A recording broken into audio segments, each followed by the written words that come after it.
Garuthara Mahasangaratne Avasarai. A very good morning, ladies and gentlemen. On behalf of the organizing committee, I welcome you all for the International Research Symposium organized by the Sri Pali Campus, University of Colombo. This year, the theme of our symposium is Artistic and Media Values for National Development in the Digital Context. Today, nearly 40 national and international researchers present their novel studies under 10 sub-themes. So we strongly believe that this research symposium will be a significant intellectual platform where many national and international researchers will share their knowledge to contribute to the present academia of humanities and social sciences. So now, to keep in line with our tradition, please rise for the national anthem.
Thank you. Before we move on with the rest of the agenda, let's have a look at a beautiful documentary on Sri Pali Campus, University of Colombo.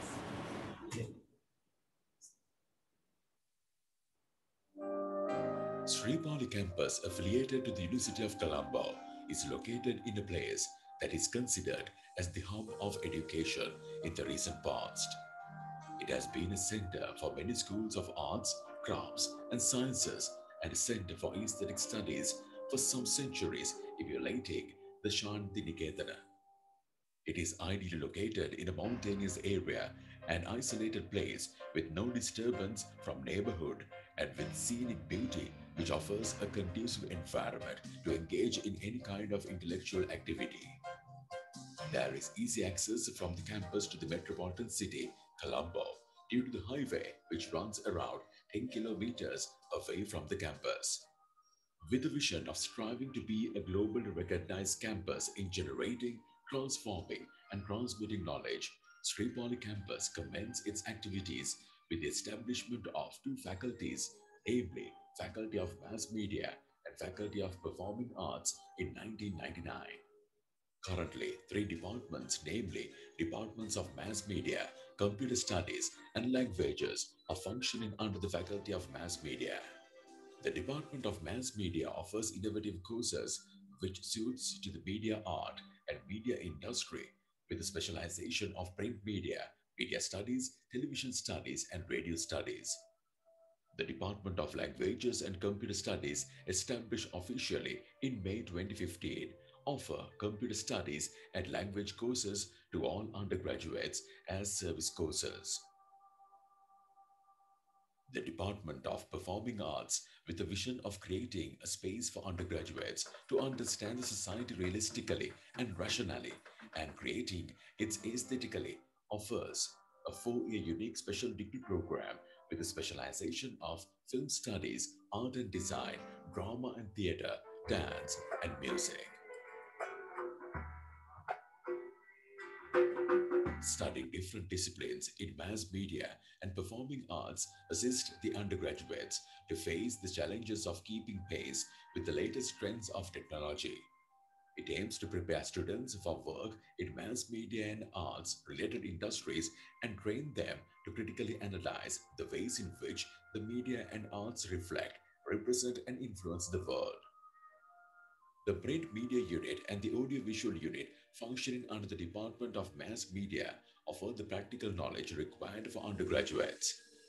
The one and only campus Radio in Sri Lanka, established as a pioneering new program of activity, reaches out various communities of interest and allows undergraduates to enhance their practical skills in broadcasting while experimenting the integration with web-based forms of radio broadcasting, podcasting, and FM broadcasting.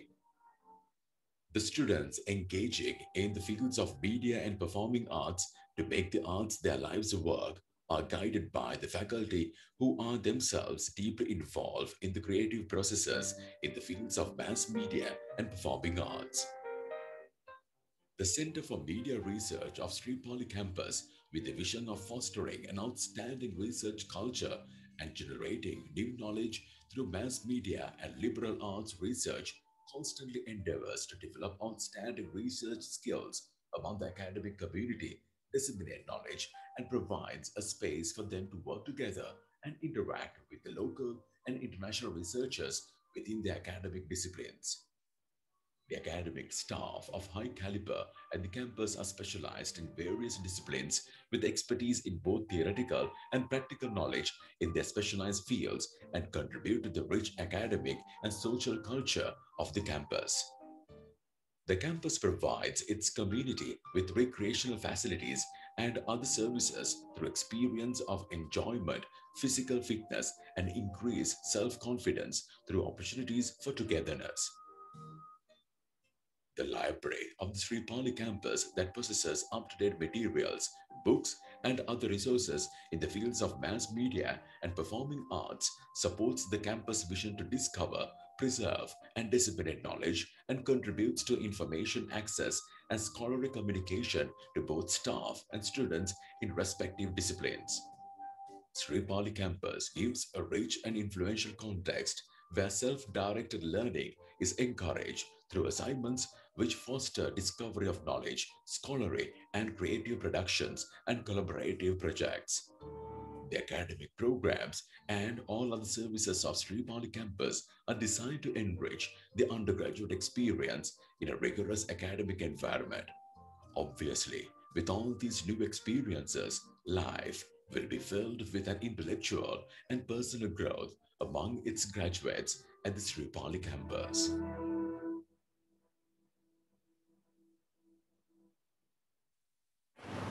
Thank you. Thank you. Now, Thank you. in order to welcome you all of you, I cordially invite Professor Ranjan Hettiarachchi, the rector of the Sri Pali campus, to deliver the welcome speech. Very good morning to everybody. Maha Sangharatneng Avasarai.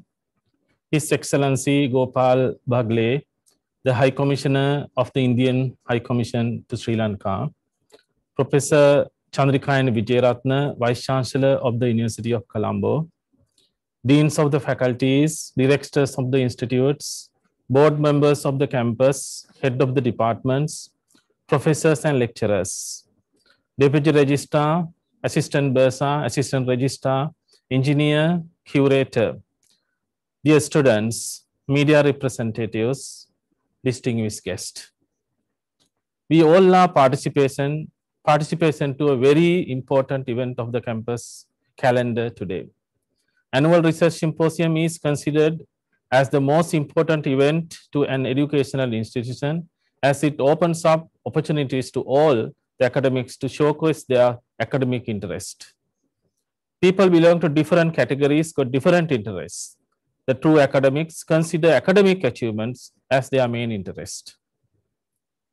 We all are academics and we are gathered here to present our achievements, our discoveries of the new findings as academics, and to listen or discuss them today. I'm proud to announce that we are holding the symposium for the second time since we started doing symposiums our own. It is not that easy to organize a symposium. Initially, it was hard to convince all that we should conduct symposium our own. Anyway, finally, we could achieve the success as we work as a team. We would not have succeeded unless we had not got the support of Dr. Kumaduni Madumage, who came forward to chair the symposium this year. I wish if we work as a team, the annual research symposium of the campus will be a reality in the future too. We are a campus which reach media and performing arts with a great vision of creating ethical and professional media culture in the country. We are dedicated to achieve this target, and the research symposium, which is held today on the theme Artistic and Media Values for the Development of the Country in the Digital Context, is an event that we have organized to support our vision. I strongly believe that those who contribute to the success of this event will enjoy at the end of the day. It is a great honor and pleasure that I use this opportunity to welcome all the distinguished guests to this academic event. First, let me welcome the Reverend Sir Professor Vijitapura Vimalananda for this academic event, who is dedicating his much of time for the development of the campus. Next, the foundation stone for the Sri Pali was laid by Gurudev Rabindranath Tagore on 20th May in 1934 at a very beautiful place called Kalutara in Horana, where now the world famous campus lies. The affinity between Sri Pali campus and India is so close that the vision of the Sri Pali campus has been created based on the values of the Rabindranath Tagore. It is high time to remember the long-lasting friendship with India. His Excellency Gopal Bhagle, the High Commissioner of Indian High Commission, is here today with us to strengthen the ties between our institution and India. Your presence is an honor to all of us. I believe your presence for today even symbolizes our enthusiasm to further in ties between two entities. I highly appreciate your decision to support Sri Pali in its all activities. It is with great honor that I welcome His Excellency, the High Commissioner, to this memorable event. Colombo University remains ranked #1 in the world in the island. We are celebrating 100th year celebration in humanities, social sciences, and sciences. Vice Chancellor, Madam, you are leading from the front. Sri Pali is always blessed by its mother university. Madam Vice Chancellor, you are like a mother to all of us. It's your blessings make us strong. Your guidance and immense support extended to us always is a sign that Sri Pali can perform to its utmost capacity. It is with your support we gain everything. Your encouragement make us always think positive. It is a great honor. I warmly welcome you, Madam, to this great event. Once As the Dean of the Liberal Arts and Human Sciences at the Virginia Tech University, and next as the Provost and Executive Vice President for Academic Affairs at the Kentucky University, you visited us along and with your colleagues and students. You performed yourself and you made your students perform on our stage. You are a teacher to us as well as your colleagues. You are behind many of my personal achievements too. Professor Sue Ott-Roland, I proudly welcome you to today's symposium as our keynote speaker. Second Secretary to High Commission of India and other officers from Indian High Commission, your presence is greatly appreciated and you are all welcome to this special event. I welcome all the session chairs, co-chairs and presenters at the symposium. Your insightful presentations and discussions will make the conference a success. I welcome the symposium chair, other chairs of the committees and members of the academic community. I proudly mention here today that without your commitment, this symposium is not a reality.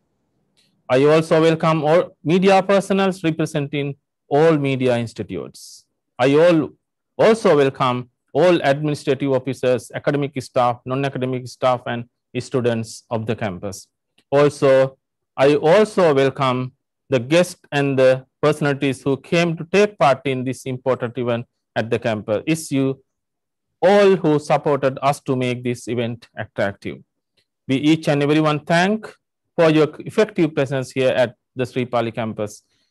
I welcome all of you to this special event. Ladies and gentlemen, distinguished guests, I wish you a pleasant stay and all the success. Thank you. Thank you, sir. Next, to address today's gathering, I cordially invite the chief guest, Senior Professor Chandrika N. Wijayaratne, the Vice Chancellor of the University of Colombo. Karutara Sangaratneng Avasarai, Your Excellency, Dr. Gopal Bagle, the High Commissioner for India in Sri Lanka, and all the staff of the Indian High Commission are true neighbors, metaphorically and literally, as well as the keynote speaker, Madam Rowlands, the heads of departments, academic staff, as well as all the other deans, directors who have joined in online, and most importantly, our students and the alumni. A very warm welcome and greetings from the University of Colombo, the pioneering state university in higher education for Sri Lanka, and no doubt, very proud to have Sri Pali campus as a very much a part of our vast landscape, located not only in Colombo, but even in the deep south of Hambantota, where we have agriculture and rural sciences. I must thank the rector and the chair of this annual research symposium for highlighting the importance of the artistic talent and media, particularly in the digital context, as the apt theme, which is the last ceremony amongst our 9 faculties and numerous institutes and school for computing to have celebrated the last quarter of 2020 as the important time for looking at our research outputs and pondering on their outcomes. So thank you very much for having a standalone symposium, really concentrating on the research and knowledge creation, and also, as you aptly mentioned, the importance of etiquette and the ethics and norms of media and the artistic talent. I must also say at this point that in the terms of education, without having creativity and this kind of really outgoing thoughts with self-directed learning being encouraged in the Sri Pali campus, we cannot call it a holistic education. And this was well observed during the Asian Universities Alliance Youth Forum, where Sri Pali was one of our main centers to highlight SDG 3, health and well-being for the youth of 15 countries who were handpicked by their chosen universities and sent to Sri Lanka to address this important theme. So I take this opportunity to thank Sri Pali. I know you have plenty of capability of taking the field forward and being the leaders, not only in Sri Lanka, the region and the rest of the world. I also wish to thank Your Excellency Gopal Bagle for accepting our invitation, not only to this event, but also in reality to support Sri Pali campus in the name of the fact that its benefactor, Mr. Wilmot Pereira, addressed the theme of fine arts to be developed within a university system, as well as with the blessings of Gurudev Rabindranath Tagore. So we are truly blessed to have you all, and I wish you all a very enjoyable and fruitful deliberations, and all the very best to each and everyone during these trying times of health and safety. Thank you. Thank you, Madam. Now, it is my privilege to invite our guest of honor, His Excellency Gopal Bagle, High Commissioner of Indian High Commission to Sri Lanka.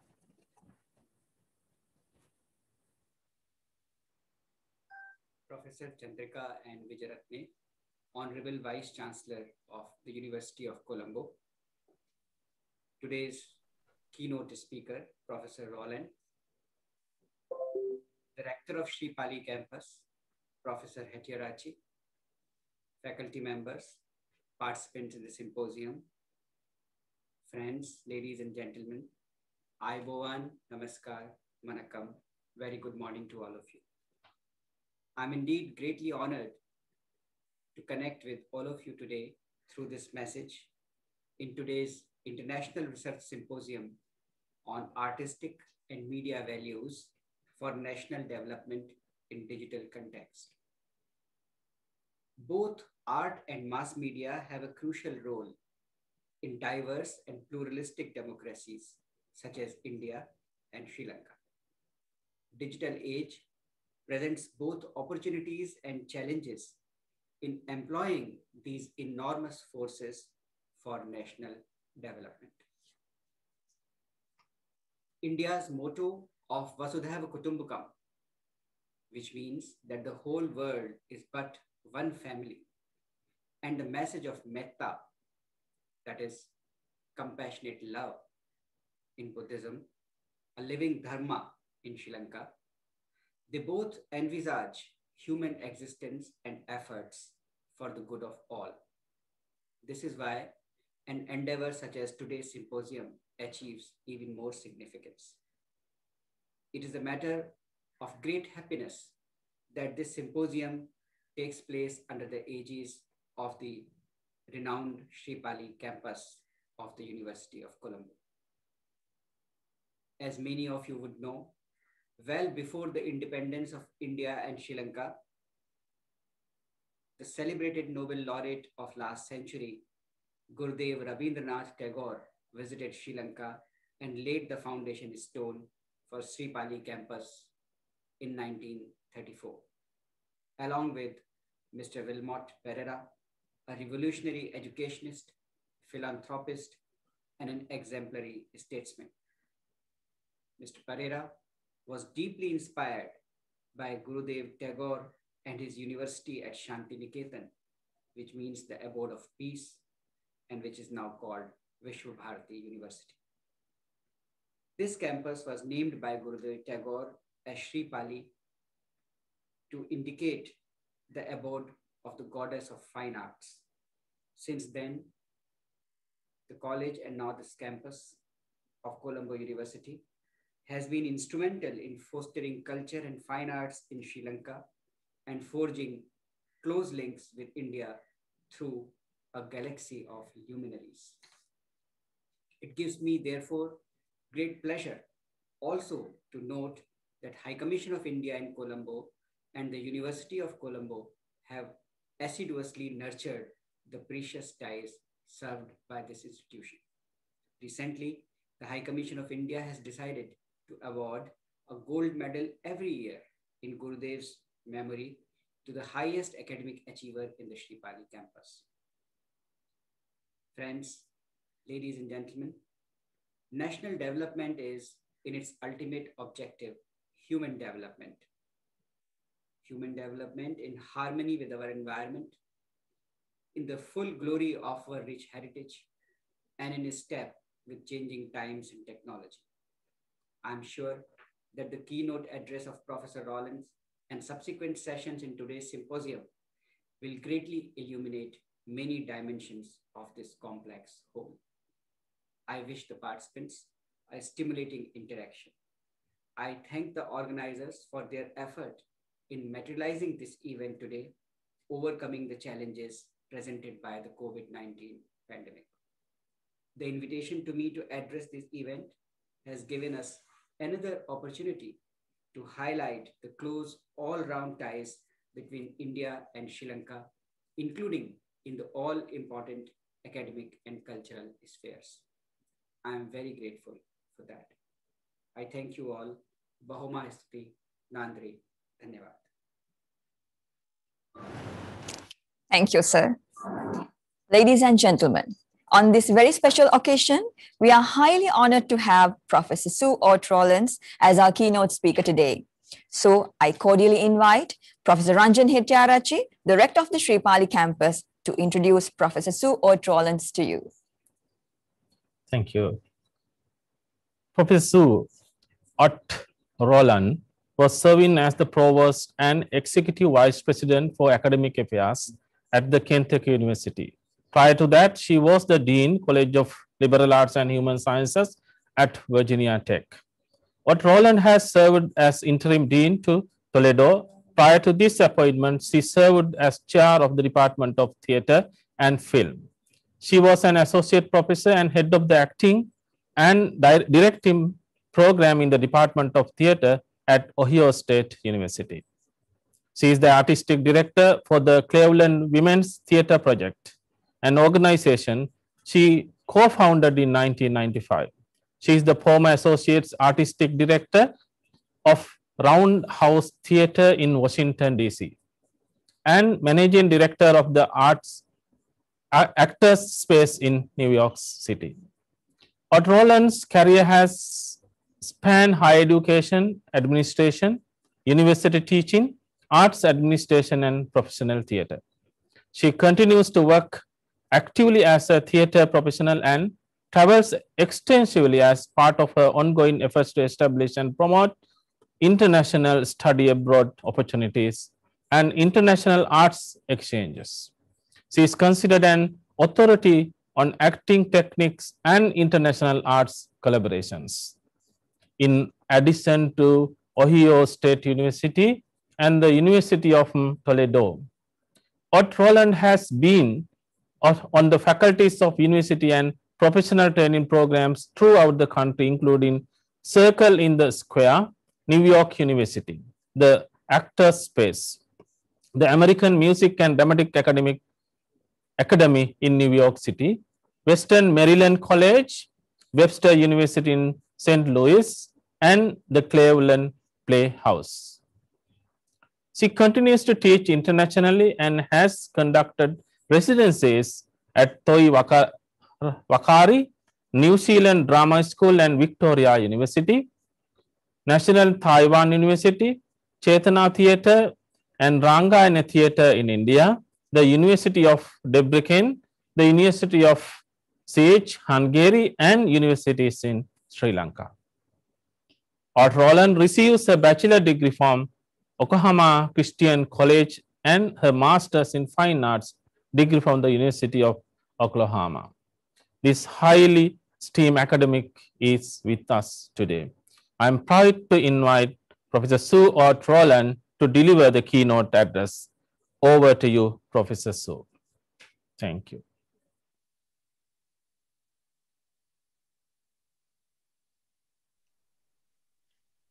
Thank you very much, Rector Hettiarachchi. I am honored to be with you today and really do appreciate this opportunity to speak with you. I'm speaking to you from a very snowy, cold Kentucky, USA.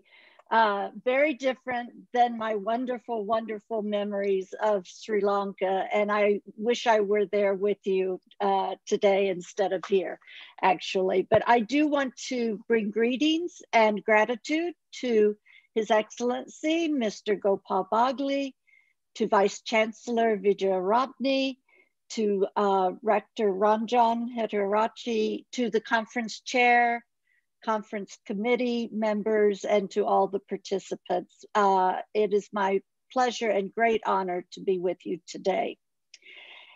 In this talk, I would like to set the stage for further discussion by noting the impact that COVID-19 has had on our work in the artistic and media industries. In doing so, I believe that we can then identify values necessary for recovery and development of our creative industries in a post-pandemic environment. So I'll start by mentioning that a study conducted in Albania, Bosnia and Herzegovina, Montenegro, and Serbia, the socioeconomic impact assessment of COVID-19, the writers noted, culture plays an important role in identity building, social cohesion, dialogues, and reconciliation, and it contributes significantly to the economy. Concurrently, culture is instrumental in providing employment, generating income revenue, and contributing to the gross domestic product. A substantial portion of the cultural sector represented by natural and cultural heritage, heritage-based tourism, and cultural and creative industries was affected negatively by the COVID-19 pandemic. These words have global repercussions and could actually be said about most of the countries of the world. The 2020 coronavirus pandemic, though long warned about by experts, nonetheless took the world by surprise and caused significant and long-lasting disruption to the creative industries, including the visual arts, museums and galleries, theater and dance productions and presentations, music, concerts, recordings, tourism, museums and historical sites, zoos, media and films such as television, filmmaking and screenings, architectural projects, and training and education in all of the above. The disruption has impacted revenues to the point of necessitating closures of venues due to reduced audience capacities or the inability to open at all. Artists, creators, and staff have lost income, and many have abandoned the practice entirely. Adaptation has been required, and new ways of presenting, making art, and engaging with audiences are emerging as the pandemic continues. COVID-19 has taught us the need to upgrade our digital infrastructure and to think about our old ways of doing artistic performances, to rethink these, rethink museum and archival accessibility, rethink community engagement, our scholarship, our collaborations, and how we teach. We store more, send more, and shift many of our engagements, both formal and casual, to online activities using technologies such as Zoom. Well, this research conference is an example of just that. While it's true that we lose something by not being able to engage in a face-to-face manner with colleagues, it is also true that there are benefits from the ease of meeting with colleagues in a digital format. The accessibility it gives us to each other's scholarship alone is a significant benefit.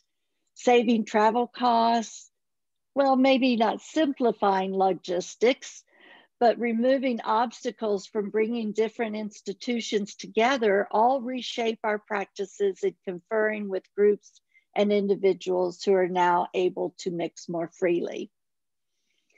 Given the social and economic devastation and the disruption of individual and institutional lives, This digital potential comes in the nick of time as we struggle to draw all of our resources and allies together in our response to the damage COVID has caused. Data sharing and broad networked participation have shifted abruptly from novelty to necessity.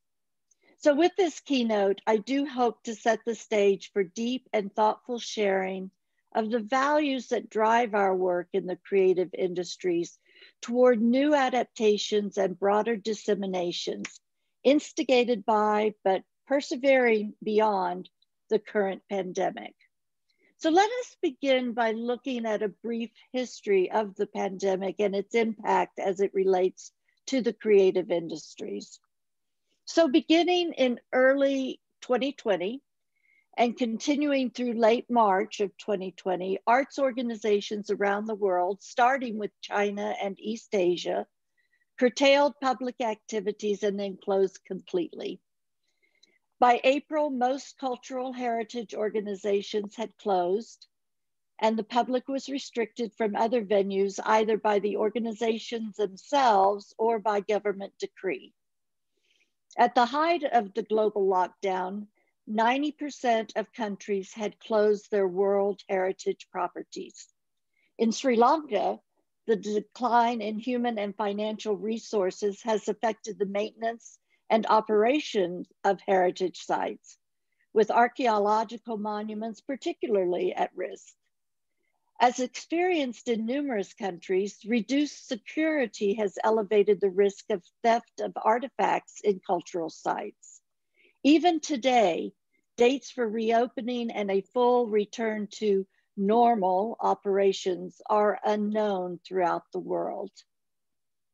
Researchers are studying what kinds of experiences a post-pandemic audience would tolerate, and findings show that adjustments by these organizations will be necessary.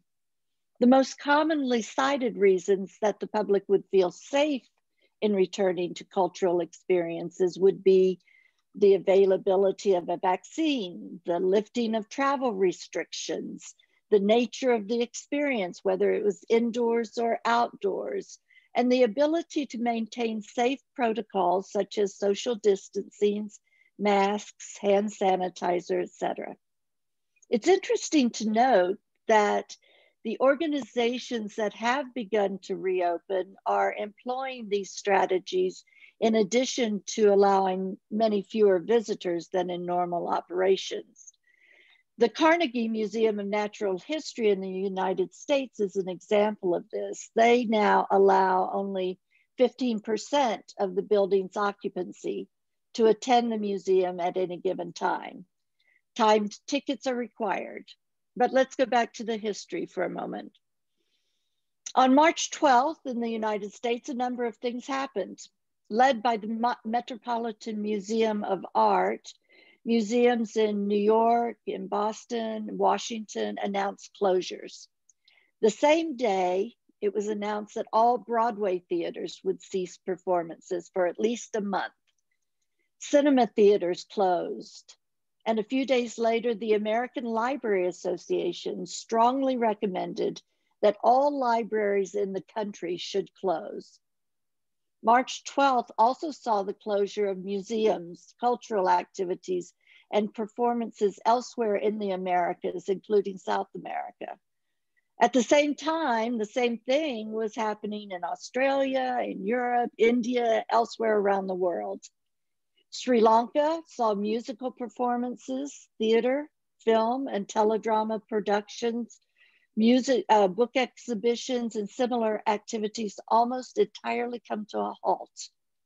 Lost revenue during this time contributed to the permanent closure of many arts organizations, cultural institutions, publishers, and production companies. By mid-March, Cirque du Soleil had canceled performances in 7 countries and laid off 95% of its workforce. By April 2020, the art dealer sector estimated that 1/3 of the commercial galleries worldwide would close, and up to 60% of the smaller galleries. In Europe, the museum sector would eventually see an average weekly revenue loss of 80% compared to the previous year. As of May 2020, 90% of museums around the world were shut down, with 16% of US museums at risk of closing permanently. Now, as often happens in moments of adversity, human tenacity kicked in during the spring of 2020, and adaptation to the situation began to emerge. At the same time that people were self-isolating and realizing the need for cultural outlets, these very experiences were being curtailed or drastically limited. The accessibility question related to the organization's missions was raised, and institutions began to adapt by moving much of their content online through mediums such as social media, all the way to virtual reality. These adaptations addressed issues of mission, but also were designed to retain audiences until such a time that in-person content could be delivered. Individual artists began to offer impromptu performances, music, poetry, book readings, and so forth. Publishers began to relax copyright requirements, allowing more digital sharing. The Sydney Biennale became the first international arts festival to go entirely digital. Interestingly, organizations also began to document and preserve the history of the COVID period and its adjustments for posterity. Many arts organizations have created initiatives to assess the impact and demonstrate the value of arts and culture in this crisis. The I Lost My Gig platform is an example of data collection efforts to document the impact of COVID on individual artists. Its surveys are now global in reach and can be accessed easily online. Other types of cultural organizations found themselves challenged during the spring and summer of 2020. Zoos faced a unique challenge. Reduced revenues from fewer or non-existent visitors severely impacted operations. But social animals also need social contact with humans, requiring keepers to step in and provide additional stimulus and company for these animals. Sumida Aquarium in Tokyo asked patrons to make video calls to the garden eels so they would not forget that humans exist. Due to the sudden collapse in international travel, the wildlife tourism sector suffered greatly during this time. Within the media sector, the production and release of many films was suspended or delayed. In April, loss estimates compared to 2019 were predicted to be approximately 20 billion US dollars. That's down 40% from the year before. To counteract this trend, strategies were employed, such as early home media releases and online premieres. Many film productions were suspended. Although cinemas have begun to reopen, the restriction on audience numbers and the reluctance of the public to return has left a void in late 2020 of major film releases for cinemas to screen. In the television sector, many productions were halted, while some continued without normal studio audiences or were produced out of the homes of their presenters. Consider many of the United States late night shows with hosts operating out of their home studios without audience members and with members of their studio bands on Zoom feeds. Along with the suspension of media content productions, there was a substantial increase in the demand for streaming video services, causing an unprecedented strain on global internet infrastructure. Due to the global cancellation of many professional sports events, the loss of advertising revenue and broadcast rights will likely threaten the viability of many sports competitions. Other creative industry sectors have also struggled and had to make adaptations in 2020. Libraries and archives around the world have struggled to remain open and have experimented with various types of adaptations, such as making more collections available digitally, increasing the number of ebooks available, providing free audiobooks, recording and making available writers' readings of their own works, and so forth. Once reopened, many libraries instituted new protocols, such as limiting the number of patrons within buildings, new hygiene protocols for staff and patrons, the sterilization of returned materials, and the limiting of food and or drink in buildings so as to encourage consistent mask wearing. With regard to the publishing sector, many literary festivals and book launches were canceled or postponed in 2020. Interestingly, literature on the subject of plagues and epidemics have boomed in sales. Titles such as A Journal of the Plague Year, written by Daniel Defoe about 1722, The Stand by Stephen King, published in 1978, and La Peste by Albert Camus, published in 1947. In music, many artists such as Lady Gaga and Willie Nelson delayed the release of albums due to the pandemic. Some released albums with little notice. Some published videos of archival concerts. The 2020 Eurovision Song Contest, held continuously since 1956, was set to take place in May 2020 in the Netherlands, but was canceled due to COVID, as was the Edinburgh Theatre Festival, launched after World War II. However, the range of adjustments on music and performing arts fronts was perhaps the most creative, with virtual concerts and virtual theater productions gaining momentum, particularly in the latter half of 2020. The filmed version of the hit musical Hamilton was moved up from October 2021 to a July 2020 release on Disney+. Individual artists found ways to adapt, such as Patrick Stewart, noted Shakespearean actor who read one sonnet per day on social media. As we will discuss later, the performing arts, along with other creative industries, identified ways in which the adaptation to COVID-19 opened up new and unexpected venues for creative expression, avenues that will continue to serve them in the post-COVID world. As we begin to emerge from the COVID global lockdown, emergence based on the availability of a vaccine and the loosening of travel restrictions, we will need to look ahead for long-term adaptations and support for the creative industries. At this time, I would suggest that we are in a mid-phase of a recovery.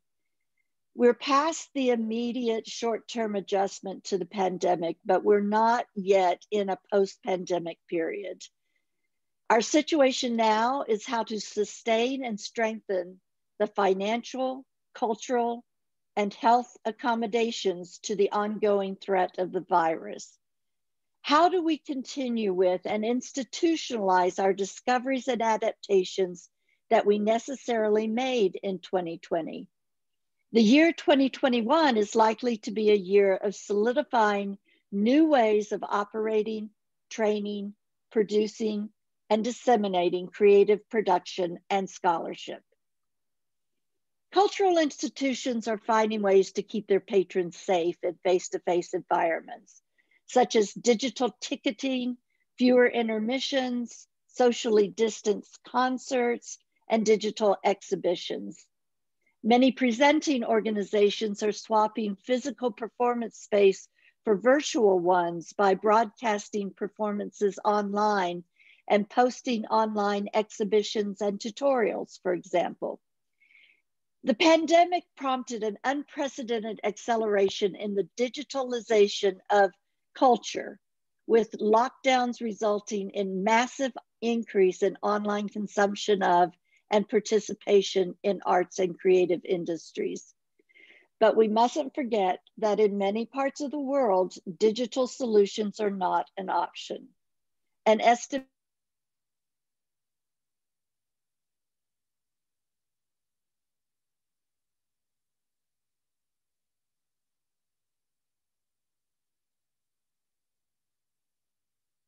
to engage in mutually beneficial collaborations with other sectors that foster innovation through, for example, scientific research, digital entrepreneurship, community action, and international cooperation. Sustainable progress in rebuilding our societies, as well as the reorganization and adequate funding of the ways we create, are the best in artistic and literary creation. In the August issue of Sustainable Cities, authors posed the question, but of all the sectors hit hard by COVID-19, why should policymakers care about the cultural sector? The common misconception persists that the arts and culture require a steady influx of subsidies, diverting funding away from more reliable economic development sectors. But on the contrary, we know that the creative industries are a major contributor to the economy of many countries. The fastest growing sectors in the world, with the from $208 billion US in 2002 to $509 billion in 2015. Employment in these sectors often favor women and youth. As of December 2018, the cultural and creative sectors in the European Union employed more people aged 15 to 29 than any other sector. Perhaps more importantly than ever at this time, the creative industries can accelerate socioeconomic recovery from the pandemic. In 2018, the World Bank and UNESCO published a study called Culture in City Reconstruction and Recovery, which provides a framework for culture-based approach to recovery in a post-crisis situation. The framework, which is entitled CURE, C-U-R-E, offers strategies for recovering from the current pandemic that places cultural and creative industries at the center of the issue. For example, culture positively impacts community resilience by enhancing social cohesion. Social cohesion involves building shared values and communities of interpretation, reducing disparities in wealth and income, and generally enabling people to have a sense that they are engaged in a common enterprise, facing shared challenges, and that they are members of the same community. Research shows that communities with social cohesion can rebound faster in the recovery process. It's critical that we position the creative industries as a chief facilitator for social cohesion and therefore pandemic recovery. Additionally, the arts and culture positively impact social and psychological well-being, helping to defeat the isolation building among individuals long quarantined due to the pandemic. The creative industries offer opportunities for social engagement, connection, learning, meaning making, and enjoyment. To this end, utilizing artists and other cultural advocates in the healing and recovery process fosters inclusiveness and provides a source of resilience for many communities facing precarious social and economic conditions. Quoting again from Sustainable Cities, the CURE framework argues that the city is a cultural construct where built structures and open spaces are closely linked to the social fabric. Culture is also interwoven in communities' sense of identity, connectedness, and the ability to bounce back and recover after hardship, conflicts, and disasters. Adopting the CURE framework, communities should embrace a culture-based approach post-COVID-19 to ensure that community needs, values, and priorities are central to the recovery process. A post-COVID-19 community should, for one thing, foster social inclusion, build accessible public spaces and civic institutions, safeguard all forms of cultural heritage, protect and support culture professionals, promote diversity, creativity, innovation, and integrate the arts and culture sector into its recovery and development. The CURE framework, I would suggest, provides us with an excellent checklist of artistic and media values for national development in the post-pandemic environment. In 2019, Indonesia put forward a successful proposal to the United Nations that the year 2021 be confirmed as the International Year of Creative Economy for Sustainable Development. This year, 2021, will be used to raise awareness, promote cooperation and networking, share best practices, and enhance human resources capacity among member states, international and regional organizations, civil society, and the private sector. I suggest that we look to 2021 as a next step forward in utilizing the power of the creative industries as vital to global growth and development, both economically and socially. I'd like to thank you for your time and attention, and I'm happy to answer any questions if there is time for that. I don't know if there is, but thank you very much.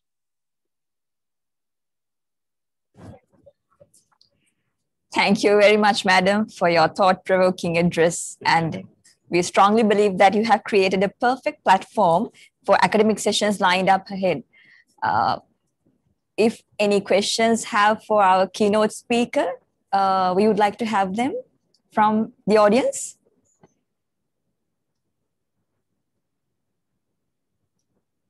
You can write it on the chat box.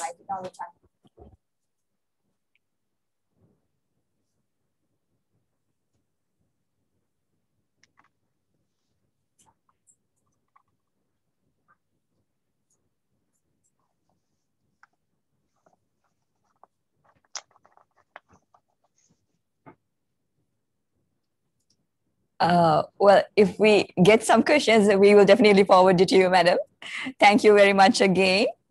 So, ladies and gentlemen, we have almost reached the end of the inaugural ceremony of the International Research Symposium. All morning technical sessions will be held from 10:30 a.m. to 1 p.m. and evening sessions will start at 1:30 p.m. From panel 1 to 3 will be held in the morning and panel 4 to 7 will be commenced at 1:30 p.m. Please click on the respective links that have been sent to you to join in. We also request all presenters to rename your name with your IRS number before entering the virtual room. Also, we cordially invite all of you for the closing ceremony at 4 p.m. today. Finally, I would like to thank all who graced this occasion. High Excellency Gopal Bagle, the High Commissioner of Indian High Commission to Sri Lanka, Professor Chandrika and Vijayaratne, the Vice Chancellor of the University of Colombo, Deans of the faculties, Directors of the institutes, Board members of the campus, Heads of the departments, Professors and lecturers, Deputy Registrar, Assistant Bursar, Assistant Registrar, Engineer, Curator, students, media representatives, distinguished guests, and all presenters. We expect your further support for the development of Sri Pali campus of University of Colombo in the future too. So we will see you all at 10:30 a.m. to commence the technical sessions. Have a great day.